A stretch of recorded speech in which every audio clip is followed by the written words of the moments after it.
You know, I was just scanning my questions here. I just realized half of them are about how to maintain a glorious beard. And so It's turning gray. This is a trader's beard. Hey, I'm 28 years old. Look at my beard. No, I'm 40 years old. From the bottom, ain't no half stepping. I'm the dog, I made it through so they don't ask questions. Long Beach, and it ain't no half repping. Once a dog, always a dog, so they don't ask questions. let's go. Rick DaCosta is here. He is the president and head trader at Fit Traders. He has a background in hospitality and finance and worked for the Bank of Montreal, where he was named Leader of the Year in 2016. In 2017, he transitioned to a full-time trader and now has over 40,000 subscribers on YouTube. I'm just honored to call him a friend. Rick, thanks for making the time for us today, man. Wow, thank you very much, Scott. I think you're making me blush a little bit. It's an honor to be on your show. Congratulations on this new venture. I wish you the best of success, and I know you will kill it. So it's an honor to be one of your first guests to come on. Thank you, man. You've always been a supporter of mine and a great friend, and I just really appreciate you as a person, what you give back to the community, and how you just have this mantra of helping others. And so I think being able to talk to you and bring some of your knowledge and real magic to the show, I think will really help people. I'm glad. I'm glad to help. It's been one of my focuses in life to always give back, to help, to teach others, to watch other people be successful. It's very rewarding. I love seeing it in the trading community because, a lot of people need good education. They need a good mentor. They need someone that's been through what they're currently going through. And there's a lot of bad stuff that's out there. So, I thought, hey, I could do some good things in here. And that's what I've been doing since 2017. I swear, in 2017, I didn't have any grays. I don't know. Is it age? Is it the black hair? Or is it trading? I think it's a combination, right? Children. I think Um, 2020 really did that to all of us, my friend. So I fully get yeah. it. And the beginning of this 2022, right? This first quarter of the year, it's definitely added a few more. It's been a tough grind this year for sure. You are, honestly, one of the few no bullshit traders that I know. I touched a little Mm. on your background, but I'd love to get started with really what sparked your interest in the markets and how you transitioned into becoming a full-time trader. Yeah, so as men, we kind of have this gambling nature about us. So growing up, high school, college, I had a gambling background, like sports betting. So I really love sports betting, big sports fan, big Blue Jays fan. So I got into a lot of sports betting, and the stock market always seemed like, oh no, you have to be rich, you have to work in a bank, you have to have a lot of inside information you need a stock tip in order to buy stocks. So there was something that really caught my attention. But it really started with my brother-in-law telling me to, hey, buy this stock. He told me to buy Yellow Pages. This is back like in 2008 or something. I think this is probably when Google and everything just started exploding. So I bought the top of Yellow Pages before it absolutely went obsolete. So my first venture into buying stocks was losing 50% of my capital immediately, which I find is probably the best thing that can happen to you. Because if your first venture getting into stocks or getting into any, crypto, any market, Forex, whatever it is that the money's too easy, it's too fluid, you're never really going to put the time to understand that it's not easy. Your first venture was like so simple. You made so much money. So later on, that's going to come back to haunt you. So losing that money early was a really good, test, right? So it's a test whether I'm going to give up. No, this is not for me. This is people just lose money in stocks. Or, okay, what went wrong? What just happened? I thought Yellow Pages was solid. And then really started to understand the foundations of what it is to be trading and buying stocks. Coincidentally, I was a hospitality management. I was director of rooms at one of the big Toronto 5 hotels. I was at a crossroads in my career that in the hospitality industry, you have to move around a lot. And I had just gotten married. My wife's a nurse in Toronto. She didn't want to be moving around a lot. So I had to look for other opportunities. And lo and behold, I was connected with BMO, Bank of Montreal, where I ended up, my first job, not having any banking experience, was a ranch manager. Imagine that. Like, I know nothing about banking. My first job was to be a ranch manager experience. Right There was into the reasons. fire. You're just Yeah, going yeah, right in there. yeah, just right in there. So, having just lost that money in stocks and now starting the bank, my curiosity, hey, this is a great place. I'm going to learn, I'm going to do my job, but on the side, I'm going to learn what it's like to really buy stocks and invest. And a few of the licenses I had to go through was to be able to buy securities, right? To buy and sell securities, mutual funds, stuff like that. So, anyways, I had some really knowledgeable brokers next to me in the office next to me, BMO Nesbitt Burns. They deal with high net worth profile clients, trading and buying individual stocks, not mutual funds, not ETFs, buying stocks. So, really had that opportunity to sit, learn, ask questions. Any down period in the day, go and ask questions. And I really started to learn about these things that I didn't know before, which was technical analysis. Learning technical analysis, learning to read these charts that seem so complicated when you first look at them. But in the end, you kind of realize they're not that complicated. It's just like anything. You spend the time, you learn. And when you learn, then you comprehend the stock market a little bit more. So that's really how I got into stocks. What are some lessons that you learned from some of these traders in the bank that maybe you still kind of think of today? The number one thing was the 200-day, the 50-day, and the Bollinger Bands. That was the main thing. They're not like if I go now and I talk to those individuals about the technical analysis that I use and the information I have, they'll be like, wow, okay, so explain this to me. We've taken it to a whole new level. You, me, like a lot of traders online, YouTube. Online trading, technical analysis has elevated to massive levels. The sophistication of so many traders that are out there is huge. But when I really started, it was just understanding RSI. What does RSI mean? What does it mean when you're outside the upper Bollinger Band? What does it mean when you're below the lower bound? I had a stock back in, I can't remember, it was 2014, 2013 or something like that. It was Prometic Life Sciences. This stock was exploding. It went from like 60 cents to $3.80. I was making a lot of money on it. And it dropped 50% in a day. And I didn't understand that. It was, wait a second, how could that possibly happen? I lost half of my gains in a day. It was really understanding new things, how far you're outside the upper Bollinger Band. What does the volume climax look like? What the RSI reading was, plus combining that with a news release, a bearish news release. So, going through those basics of really learning and then having to continuously take it to a new level to understand price action, to understand why these events happen, what is it on the chart. And, I just took those little foundations that I learned and then spent so much time watching charts, reading charts, watching some YouTube, learning, reading some books, and to be able to understand and interpret it in a way now that I have my system and I just use my system. I don't need someone else to, confirm it for me or someone else to tell me. This is my system. I'm very comfortable with it. I have enough back testing data to tell me as long as I stick with my system, I follow over time, you're going to continuously be successful. Do you remember the first successful trade that you made that really kind of gave you the confidence to say, okay, you know what, maybe I can actually do this on a consistent basis? So I was a little bit fortunate that while I was still learning and not being naive, I also think, I started trading when I was 28 years old, right? 28 years old. So I didn't start in my early years. I'm married, house, mortgage. So a lot of responsibility, a career, a lot of responsibility where money is important. It's impactful. I need to pay my mortgage. I need to pay my bills. We got car payments and all this stuff. So it's not something that is just playing around with. So you have to take it very serious. Whereas if a new trader comes in right now, they don't have too much responsibility. They don't have family, they don't have kids, they don't have mortgage. They're kind of a little bit more easy come, easy go. But while I was learning, I was taking it serious. I was very fortunate to catch some things that ran pretty hot. There was a stock called, the Primitive Life Sciences. That was one of them. I was able to catch another stock. It was a mining stock, and the name is escaping me right now. But between those two, the Primitive Life Sciences, I went all in when it was 82 cents.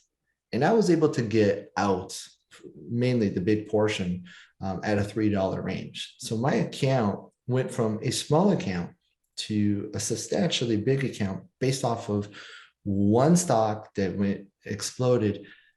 I got lucky though. I understood the technicals as I was going through that experience. I was learning more and more and more about the technicals, but I got lucky because I believed in the story. I believed in what they were selling.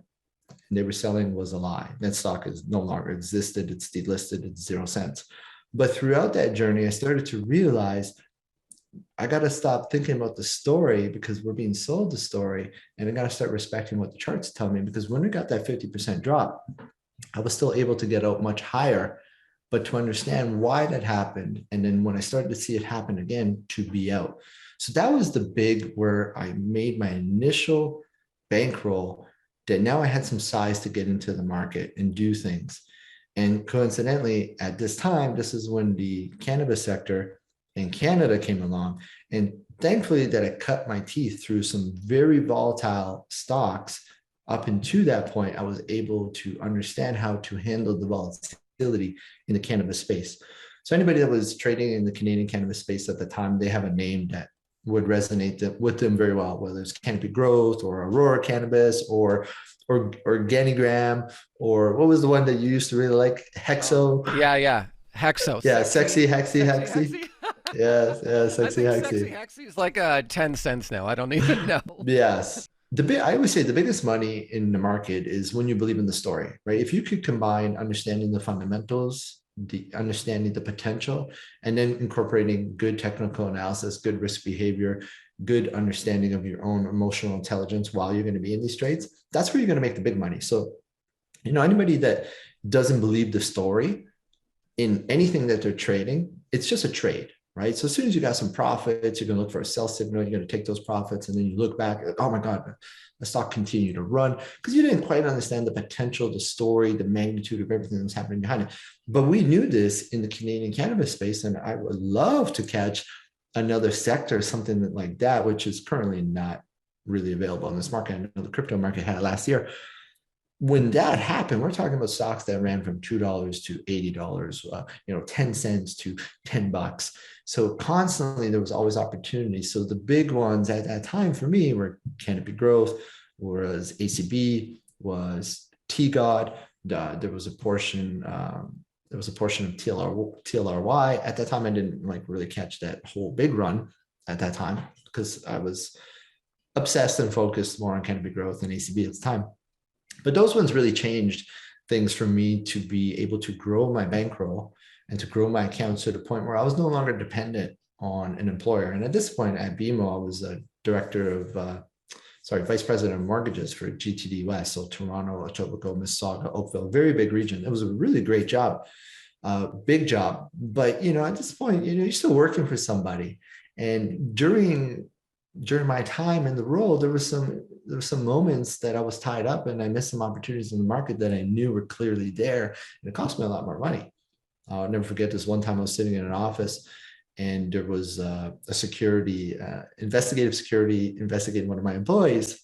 I'm not going to get into those details, but ACB was doing a volume climax. And I knew this was a volume climax is like one of my bread and butter trades. It works 11 out of 10 times is what I like to say.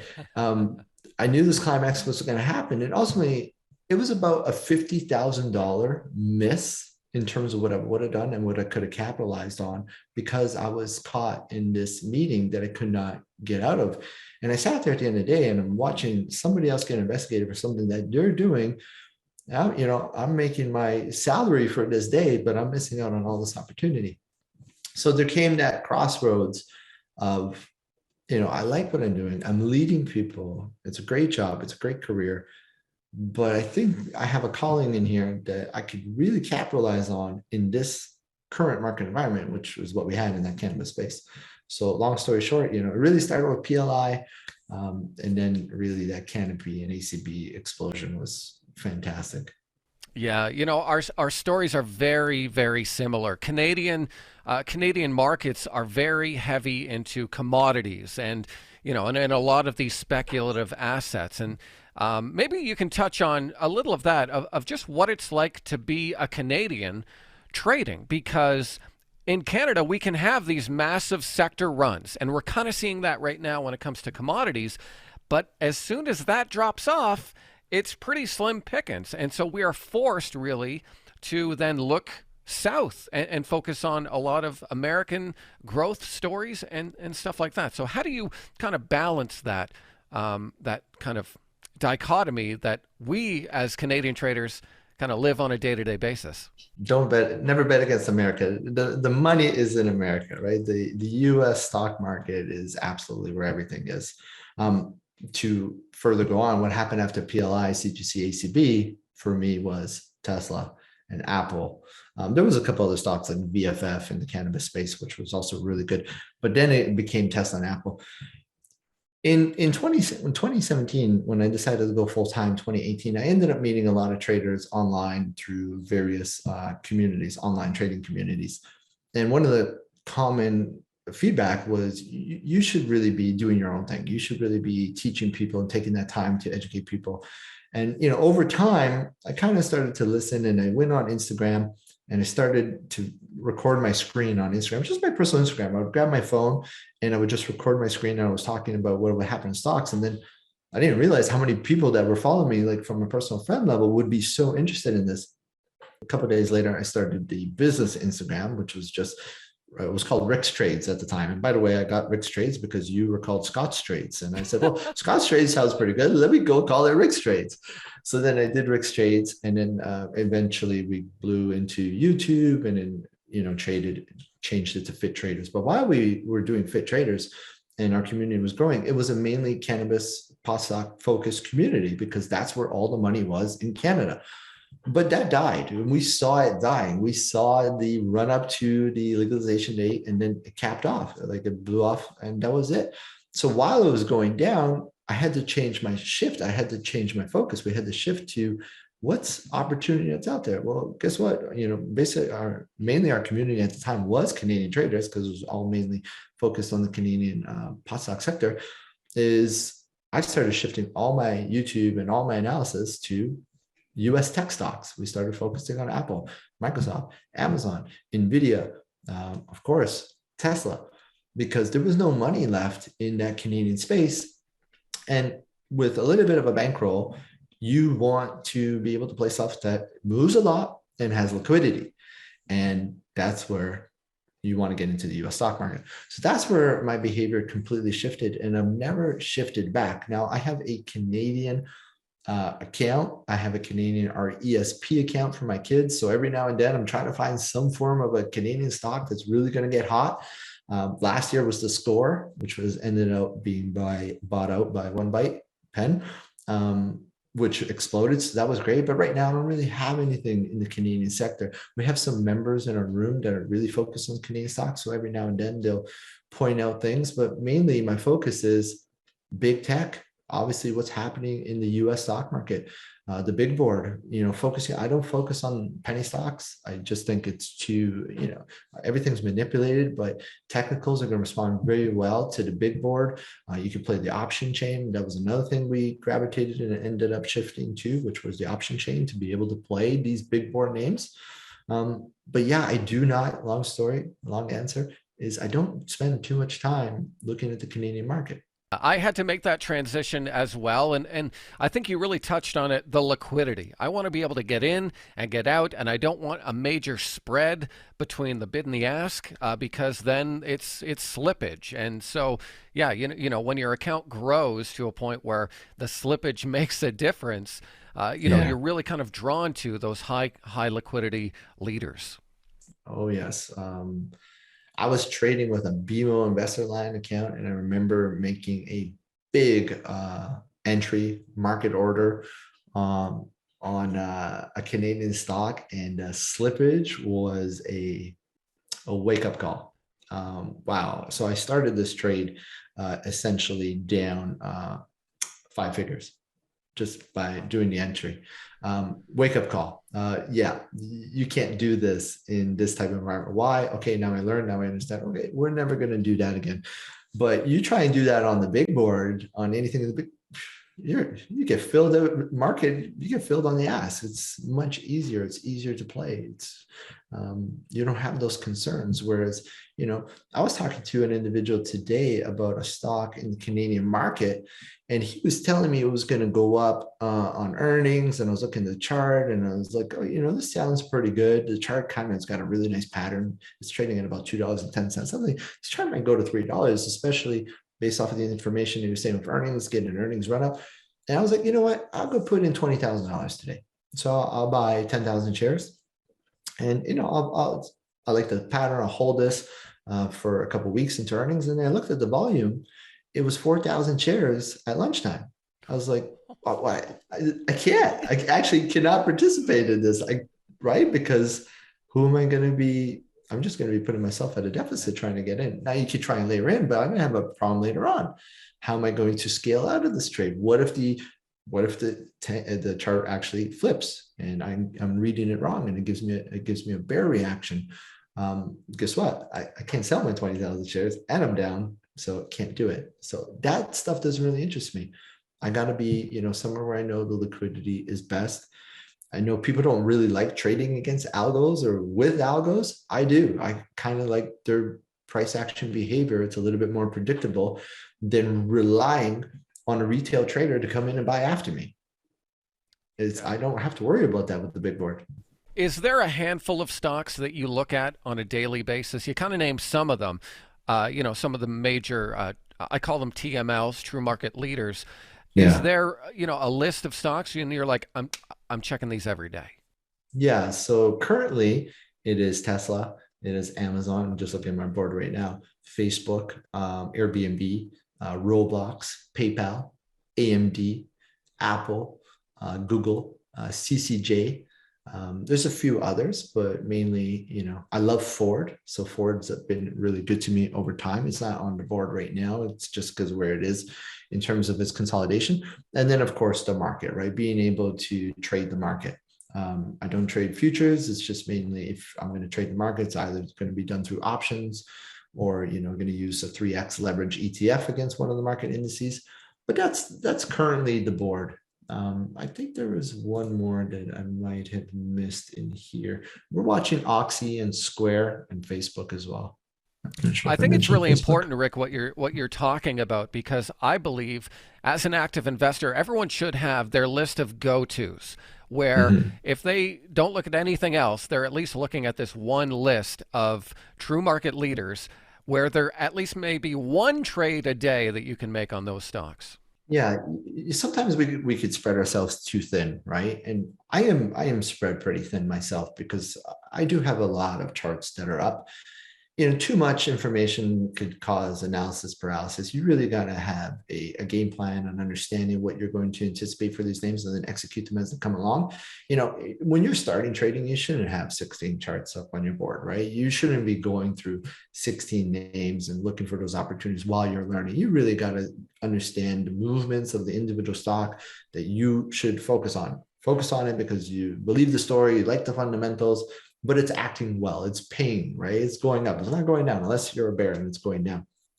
So sometimes it could be a detriment. You have too many things on watch.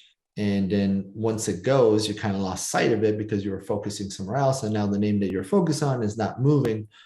But it's good to have a core understanding of the names that you focus on, how they trade, how they move, what are the typical behaviors. And really then, that's the zone. You got your alert, that's your zone. You understand why you want to buy that zone versus coming in every single day and looking for something new every single day. It's very difficult because to beat the market is hard. To beat the market every single day, trying to put on a new trade every day is even harder. The more trades you put on, the more losses you're going to take. If you're making a day trade every single day, your risk to reward is typically 1-to-1 or even worse against you because you're not properly focusing on those risk to reward zones that you should be buying or you should be selling in. But at the end of the day, you're absolutely correct. You got to have a foundation of stocks that you're constantly aware of. Like crypto, I see the crypto information you post and I'm like, I never heard of that, but you're all over it. So you understand it. I wouldn't understand it, right? And because I wouldn't understand it, I wouldn't know just to buy it because, hey, this looks like a bull flag in here. Yeah, but how does it really respond to its bull flags? What do these bull flags typically look like on this name? You got to have a good feel for how that stock trades.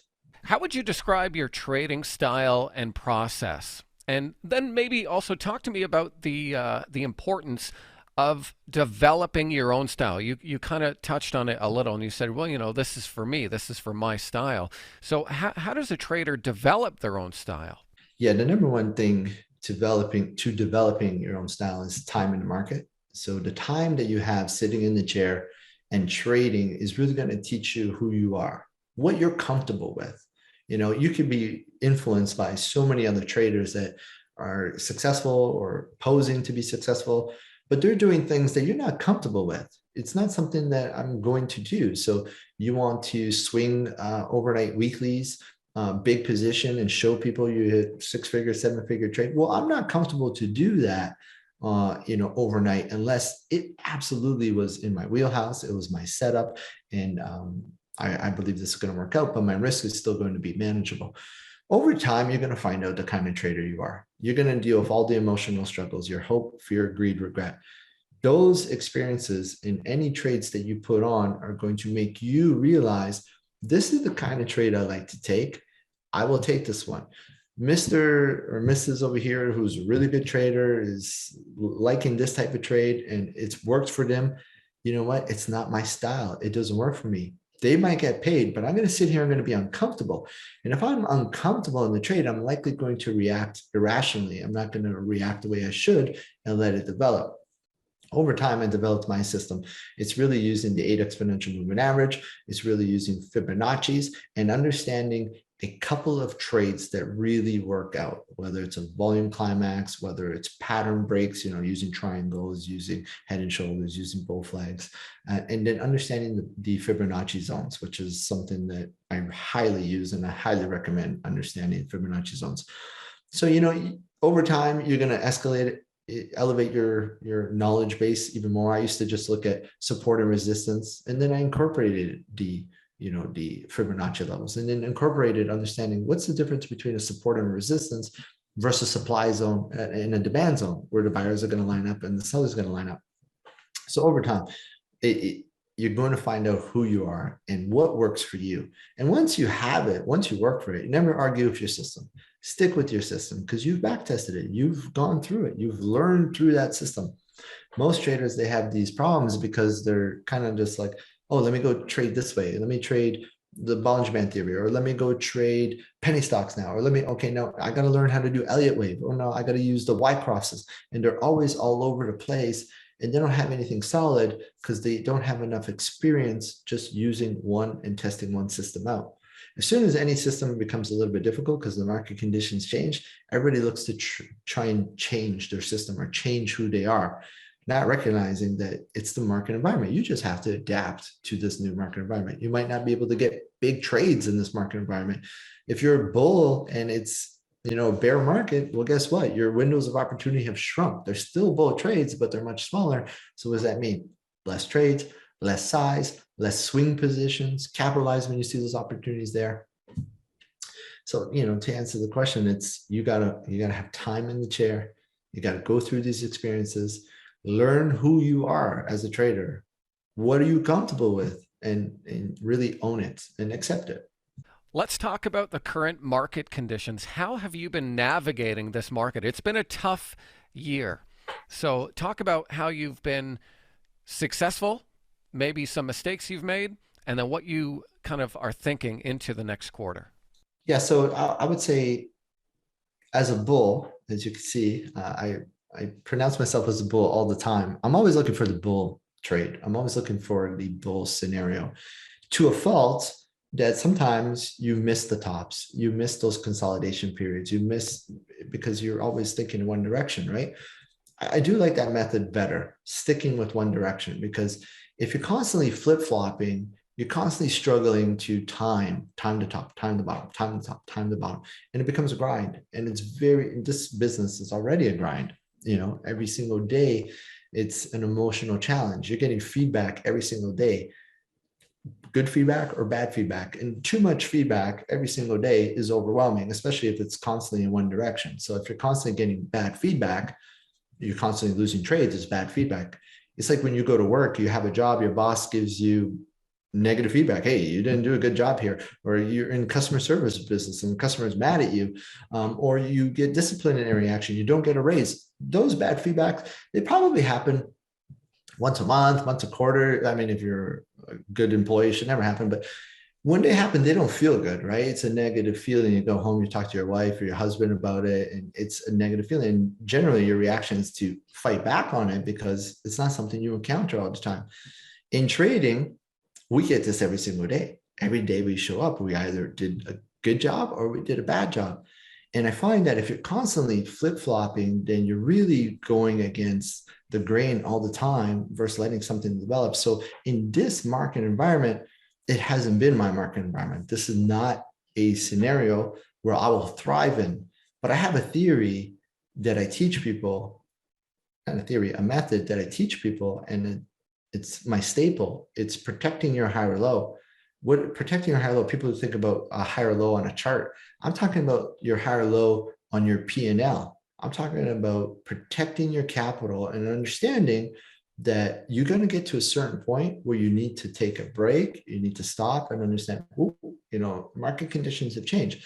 Because when we're making a lot of money as a bull because the stocks are going up, there's going to be a point where the stocks stop going up. And they're going to be coming back down for their higher low. As long as they hold their higher low and they go to a higher high, if you're sticking with that chart, you're going to continue to make higher highs.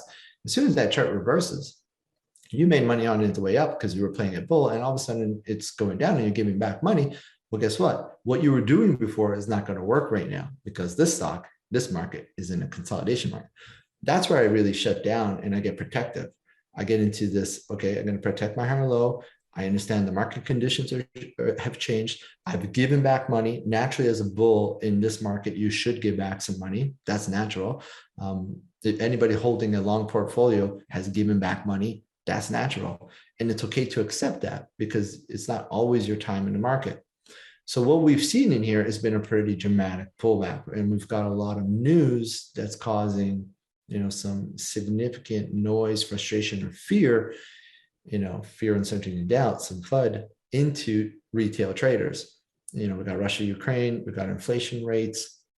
There's the Fed raising rates now. There's so much fear a recession is going to come, inverted yield curve.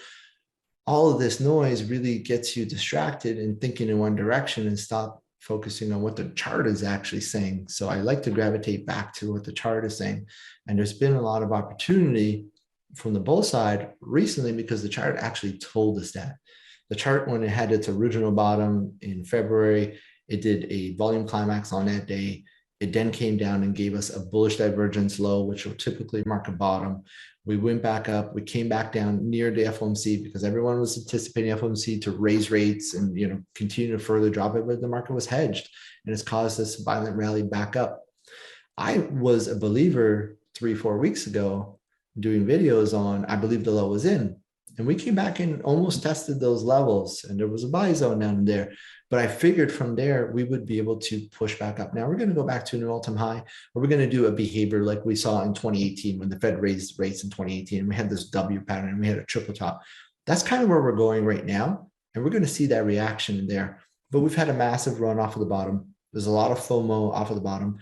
I don't like that everyone still thinks we're going to break low. I believe when everyone's looking one direction, the market likes to look the other. That, because everyone's still bearish, we're going to have that opportunity to continue to push up.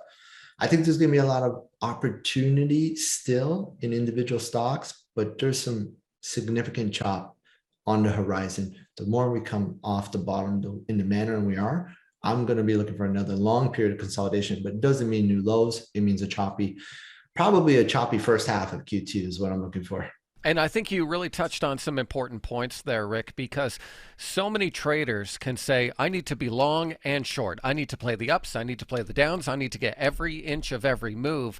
And for me, it was a conscious decision to do the same thing that you're doing. I'm a long-only trader. And so when the market isn't conducive to my strategy, I'm pretty much hands off, or I'm taking smaller trades, just trying to stay in sync. So I think it's really important for traders to decide what they want to do. Decide, do I want to try and time the bottom and the top, or do I just want to play the trend? And for me and my style, it's always been the trend where I make the money. I mean, you Yeah. look at some stocks are down 30 plus percent. Well, a lot of those same stocks just went up 30 plus percent in 6 days. And so you can still get those gains just by following a strategy that you have proven to work time and time again. Yeah, it's identifying who you are and what you're good at, what you're comfortable with, and it's the time in the seat. So not flip-flopping, not going back and forth does not mean there's anything wrong with that. If it's you, you have to be you. You have to be the trader that you are. You're comfortable with that, and you found that it works for you. Those types of traders, they don't like to hold the long trends. They can't hold the long trends because every time something gets a little bit extended, they want to short it. They want to short it, right? And during big long trends, currently, like what we're seeing off of the bottom here, that becomes very frustrating because you were shorting it, it was working, and it's no longer working. You have to change your behavior. You have to recognize that behavior shift. Whereas for me, I don't really like to do that. I don't like to do that because then I'm always constantly going back and forth. I personally just love the bull side. Like to grab a trend and hold a trend and use my 8 exponential moving average, and that's it. The biggest money is made when you have the trend, you believe in the stock, you will hold it. And ultimately, it's like you said, you gotta be you. You gotta have that experience. You gotta understand what's your style and stick with it. Talk to me about your daily routine. How do you prepare for the trading day? Do you have a ritual or, something you do? Typically, I'll put on headphones and I'll listen to music and I'll just kind of psych myself up to find out what's going on in the world. What's a daily routine or a starter for you? Well, I think like most traders, as soon as I wake up in the morning, I turn on TradingView or your broker and start looking at what the futures markets have done. If you had some swing positions, you automatically you haven't, like, you haven't even got the cobwebs out and you're still looking at it. What I do is we have a community, right? fittraders.com. We have an online chat community. We got traders all over the world, Canada, US. We got some in Europe, some in Hong Kong. And we have a system in here, right? Where it's a bunch of stocks that we're focused on. So prior to the night before, I'll be going through those charts again because I'll do a YouTube video. I'll really get us set up for what we're going to expect the next day. And then in the morning, based off of what the futures have done, I'll come on. I usually get to my computer at about 7:40, 7:45, and I'll start looking based off of, okay, the patterns and the levels that I currently have drawn. What's happened? Is anything significantly shifted?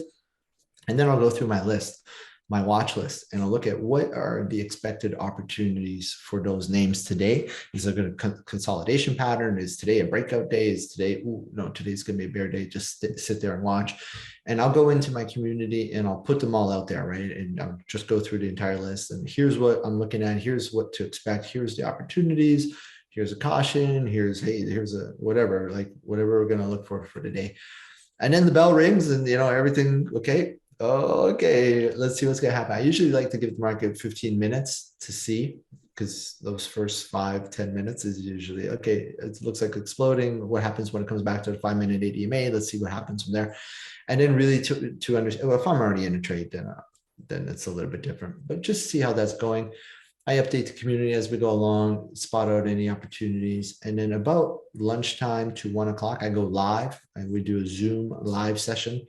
And I'll go through all the member requests. Oh, sorry. In the morning, I also do the live video for the community as well on Zoom, which will be going through my watch list. So I'll talk about my watch list and the opportunities I'm watching.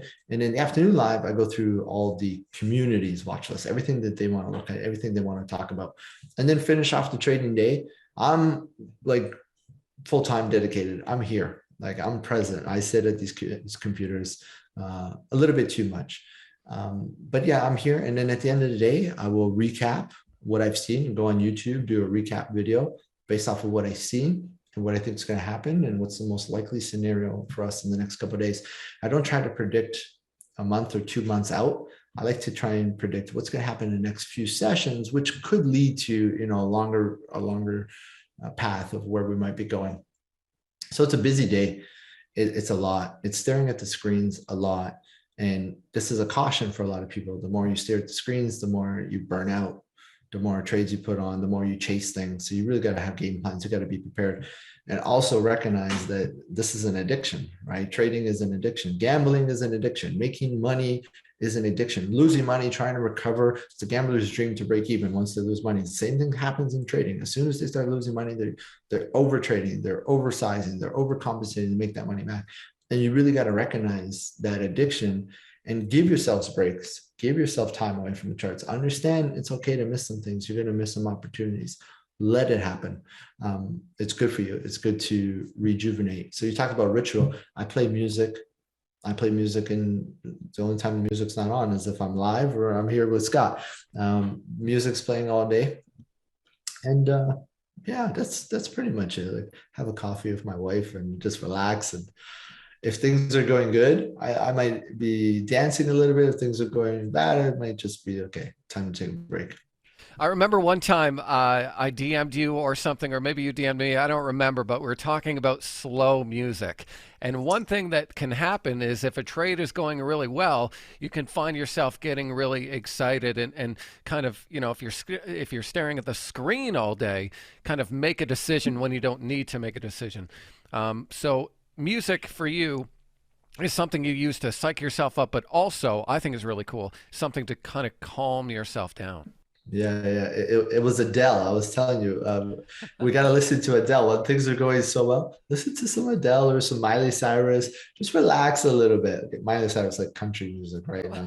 Not during her crazy days, but just to be able to relax a little bit, right? Because there's an emotional scale in trading, just like the RSI scale, right? The below 30, you're oversold. Above 70, you're overbought. There's an emotional RSI scale there as well. I like to call it the 40 to 60, and that's where you want to stay. You want to stay in the 40 to 60 zone, never getting over 60, your emotions getting over 60, because you're in a euphoric mindset. Whenever you're in a euphoric mindset, you could make a big mistake and forget to sell, or size up too big, celebrate too much and miss key signals, but also think you're a much better trader than what you actually are, and which is going to cause a negative feedback later on down the road. And also when things aren't going well, which is what's happened to a lot of traders now. Things aren't going well because the way the market's been absolutely turbulent in both directions, and it's been very hard. As you get below 40 and you believe you're the worst trader ever, right? You believe you're never going to catch a trade again. And then you kind of give up, right? You give up because you're trying to force something in a market environment that you shouldn't. So trying to keep in that 40 to 60 balance. But when you're in a trade and you find yourself getting over that 60, throw on some Adele or throw on some Miley Cyrus and calm you down. Bring that heart rate down and breathe and just let the charts develop.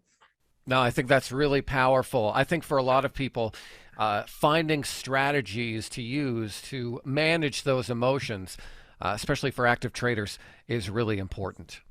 Mm-hmm. You have worked with a lot of traders. You talked about it here with your community. What do you think one of the most common problems traders have when they're starting out that come to you and say, I need help fixing this? So the worst thing that could ever happen to a new trader is make a lot of money. It's the worst thing that can happen, because your future is going to haunt you. It's going to be a terrible path that you're going to be on. So anybody that's come to me over time has generally come to me to be their mentor, to focus on the psychology of what us traders go through. Anybody could teach you how to read a chart or how to use the charts. And there's a million different ways to trade off of charts. There's a million different indicators that you can use. So everyone kind of has their own system. Systems are great. Own the system, stick with the system, never argue with your system. But the system means nothing if you're not in control of your emotions. Understanding your emotions is the most powerful tool a trader has. It's not you have this good tip, you have this good chart pattern, you have this great sector. It's your emotions. You can have a great sector and lose money. You can have a crypto bull run or an MJ bull run or tech sector bull run, oil bull run, and lose money because you're completely out of whack with your emotions. It's that hope, fear, greed, regret. It's that ability to reflect on all the experiences you're going through. It's to write it down. It's to talk to a mentor. It's to talk to another trader about it. because when you encounter these scenarios again, you will have more experience. You understand how you feel. You understand how to tackle it. The main issue I see from anybody I've ever met is their emotions. They made a lot of money, they blew it. That's the biggest thing. Once you blow all the big money you made, you got so much regret to deal with. It's almost insurmountable to recover. You got to catch another big bull run, another big bull market and something. Most people fizzle out before then. That's why they say 90% of traders fail. But the 10% that succeed is they spent the time in the market, they hung in there, they dedicated their time. But out of all the traders that dedicate their time, that spend the time in the market, really learn, reflect, and understand the psychology of trading, their own psychology plus chart psychology, how many of those, if we put those on a scale, how many of those fail? It's not 90%. 90% of those don't fail. We fail time to time. We might fail for a trade. We might fail for a week. We might fail for a quarter.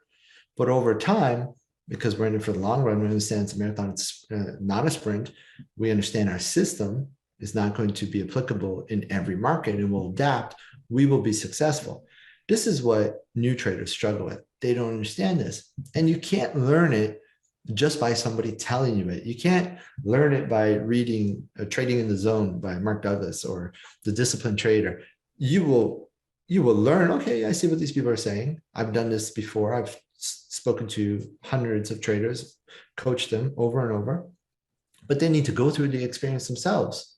When I'm preaching, staying 40 to 60, protecting your higher low, that's all cool, but GameStop is running to 380.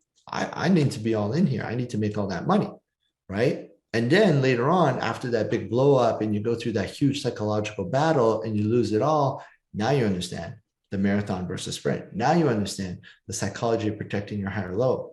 Everything changes. You might have been listening to me. It sounded great at the time, but you need to go through that experience. You might get this information from other people, but until you learn it yourself, by experience it yourself, it's going to be hard. It's going to be hard. And unfortunately, your trading journey is going to have a lot of hard times, but it's going to teach you a lot about yourself. And it's going to teach you if you have the skin and the stones to do this for the long time. Everybody could do it in 2020 off of the bottom. Everybody can do it when stocks only go up. Everybody could do it. What happens when we go through a 3-month correction, a 3-month cycle that is just chopped down? Could everybody do it now? It doesn't mean you needed to be profitable in this past 3 months, but it means you needed to protect yourself, protect your capital, protect your mindset, and prepare yourself for when that market environment comes back into your wheelhouse and you're comfortable with it, that you're ready back to participate in it. First, you quit, you gave up because things got too hard. Let's pull on that thread a little, Rick. You're talking about not being perfect. So many traders, especially on Twitter, that's all they share. They share, oh, look at this great trade I made. If you're being influenced by people that are always showing this perfection, you got to be very careful. You're following the wrong people. You're listening to wrong people. It's okay to follow people that are always showing you perfection, and because there's some skills there that you could really understand, and maybe those chart opportunities, those trade opportunities. But the reality is, this is a show, right? People are putting on a show when they're saying they're always perfect, they're always successful. I come on, I do YouTube every single day. I go on Zoom in my community every single day. I show up to work every single day. People know my face, they know my name. This is not an anonymous account that's, trying to sell people something. I don't even go and sell. I don't market. I don't try and sell the community. Traders come, they join Fit because they've watched videos over time. They've followed me over time, and they believe I'm the right mentor for them to help them elevate their game, give them that piece of the puzzle that's missing. That's it. The perfection is never going to be there. You might hit a perfect trade once in your life. And I mean, you got in your full size off of the bottom and you sold your full size off of the top. You might do that once in your life. I did it once, and it's only happened once. And I've probably made 10,000 trades in my life. And I did one perfect trade. It was BPTH. It was a pharmaceutical penny stock. It exploded on this one day. I never heard of it, but I understood my system. I understand how to use the 2-minute ADMA when we're going parabolic and we're trending. And I actually sold the top tick of that stock. And people couldn't believe it. They thought I was like a wizard. I'm like, whoa, whoa, whoa, whoa. It's nice. I've never done that. And it'll probably never happen again. I'm talking a full size, right? Not, hey, I was scalping in and out and I scalped out and there's my top tick because I scalped out, 33% of my full position. It happened once after all these trades. We need to understand perfection does not exist, especially in trading. I mean, perfection does not exist in life, right? You think about any person that's extremely successful in what they've done, the greatest athletes of all time, they failed over and over and over again. Baseball is my favorite sport. The best baseball players in the world get on base at about a 40% clip. They'll get an on-base percentage of 400. That means for every 10 at-bats, they come to the plate, they fail 6 times. They are failing more than they are being successful. That's how hard it is to be a baseball player, to get in that box and hit a baseball coming at you 100 miles per hour. That's the same thing in trading. It is so hard for us to be perfect when we got to work against big institutions that have way more money than us, and they have way more time than us, and they have way more information than us. We got to deal with these algos that are programmed just to wipe retail traders out, ramp it up. We got insiders selling on information that they might know or buying on information that they know. And then we're always just competing against the next year. I got to be better than this guy. I got to be better than this girl. No, you should never be like that. You got to understand the only competition is yourself. How can you learn from these other traders that are out there? Little tidbits here and here. Don't overhaul your system. Just take some things from them and understand you're just a participant in the market and you're not going to be perfect. You see that market trend. This is a trade that falls into your wheelhouse. Enjoy it, hit it, make some money. I've been in trades where they've completely backfired on me. Bad news, overnight gap downs. The only way to mitigate that is to have the proper risk position size that when you go to sleep at night, you know you're not going to be extremely stressed. And then if something happens overnight, it's not going to kill you. But this is why I really like to focus on the big board. You're not generally going to get a massive, significant bad news release. Okay. So, if you're playing on Apple or Microsoft, the stocks could go down, but you're not going to gap down 10%, 5%. These are going to be pretty stable. My risk comes on when I'm swinging weekly options. But when I'm swinging weekly options, which has been some of my biggest trades of my life, I hit 6,000% on Tesla. Last year, near the end of the year, I hit 3,000% on Amazon near the end of the year. There's been a whole bunch of 2,000, 3,000% trades, but those have all been weekly options. But guess what? In those weekly options, I'm not full boat. I don't have my full account size in these trades. Otherwise, I'd be a billionaire off of those trades. It's never going to happen. You wouldn't be talking to me right now. That's no, who knows? But it's not going to happen. So our mitigation of not being perfect and dealing with bad situations it happens prior to putting on the trade. It's understanding how much risk am I willing to put on this weekly option that I'm going to swing tonight? How much of my account portfolio am I willing to put in this trade? If you've got a 10% position of your portfolio in a stock and you're willing to take a 10% loss, guess what? You've lost 1% of your account value. Is that the proper position size for you? It's probably a good, method over time, but traders are not going to do that. Like, man, GME is running at 380. I'm all in. I'm all in the weekly options, and this is where we get those big, hurtful, impactful opens the next day when it goes against you. And I try and avoid that. Early in my career of my trading career, I wouldn't have tried to avoid it because I was trying to grow my account. And when you're trying to grow your account, you do take on a little bit more risk than you would do once you develop your nest egg. Like you have your nest egg, you kind of want to get a little bit protective with it. So you're going to take on less opportunities to blow up. My method is I can't blow up because I'm not going to put myself in a position to blow up.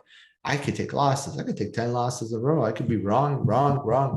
And then boom, okay, I hit a good trade. Now, does it make all my wrongs back or no? Am I not profitable yet on the year? Okay, that's fine. But I'm never going to put myself in a position where boom, it's over. Well, that means you didn't understand. This is a marathon. This is not a sprint. There's few and far between times where you could start sprinting. There's moments in the market that allows you to sprint.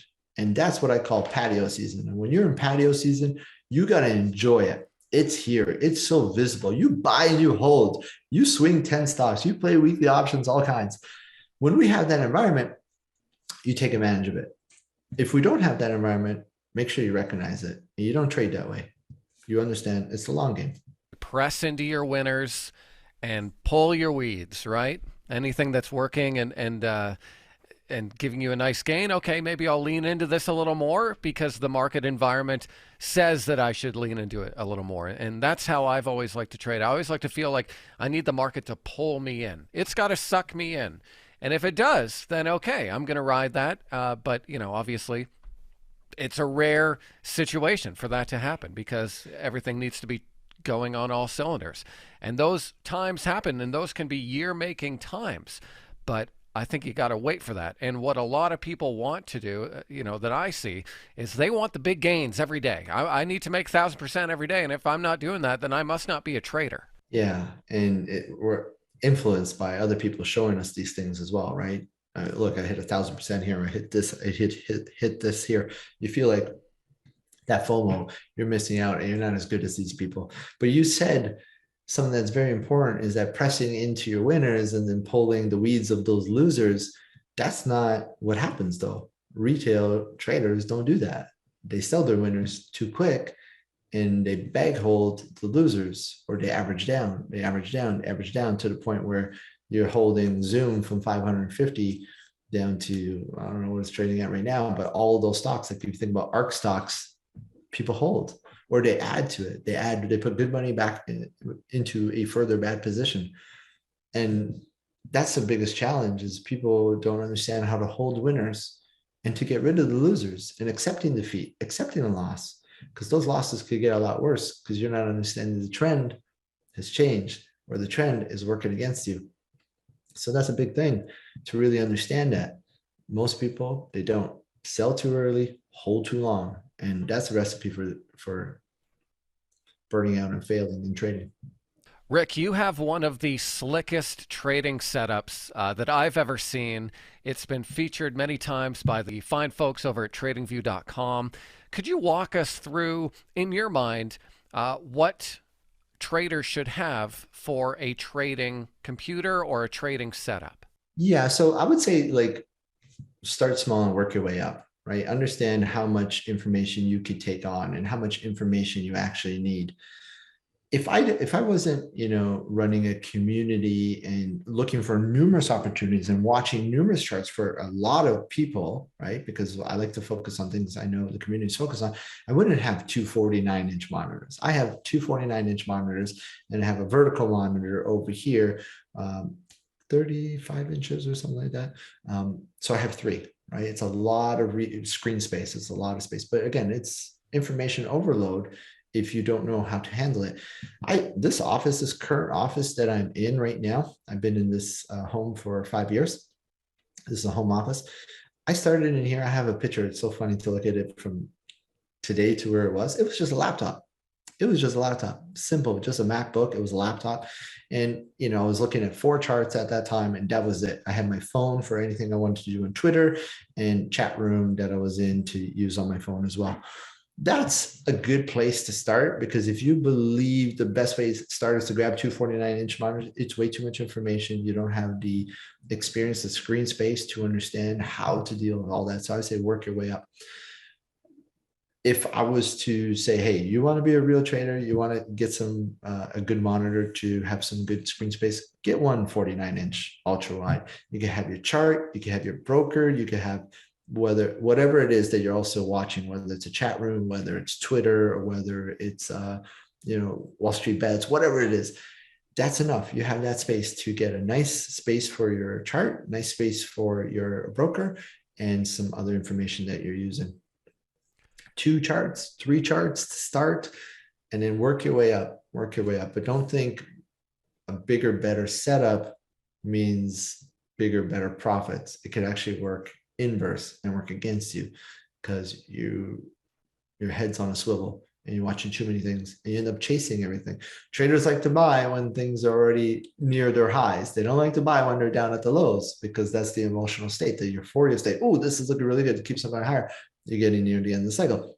oh, this is going to crash. This is so low. It's getting you in the cycle, right? So you have all this real estate. You end up chasing everything that looks like it's green and selling everything that looks like it's red. And it could be an inverse opportunity. Rick, you and I chatted last year. You were gracious enough to have me on your podcast, which was a lot of fun. And one of the questions that you asked me was about work-life balance. You produce a ton of content. You're working with people all the time. How do you make time for your family, but also stay engaged with the market? Yeah, work-life balance is the biggest challenge for traders, being addicted to the market, being addicted, having to see every move, not wanting to miss any tick, a candle, any candle ticks for the names that you're watching. My work-life balance is easily defined that I work from home and I see my kids every day when they go to school. As soon as they get home, they come into my office. So I'm not missing that time versus when I was working with BMO, spending an hour commuting each way and spending 10 to 12 hours there. There's no life balance in terms of spending time with the family. I look at it like any job, anything, any entrepreneur, you want to be successful, you have to put in the time. The time has to be put in to be successful at anything you do. So is anticipating that you're working 8 to 10 hours a day as a trader being, perceived as a negative thing. Well, if you're going to do anything great, it takes time. It takes effort. You have to be there. You have to put in the time to understand this. This is not there's no reality of trading for 10 minutes and then going to the beach and, saying, hey, I'm done for the day.